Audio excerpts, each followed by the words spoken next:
ఇదే నా పల్లెటూరు, ఇదే నా తల్లిగారు, మా ఊరి పాడి పంట రాములోరి దీవెనంట.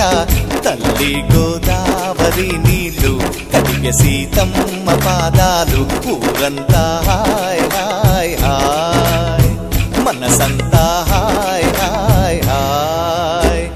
ఇదే నా పల్లెటూరు, ఇదే నా తల్లిగారు, మా ఊరి పాడి పంట రాములోరి దీవెనంట.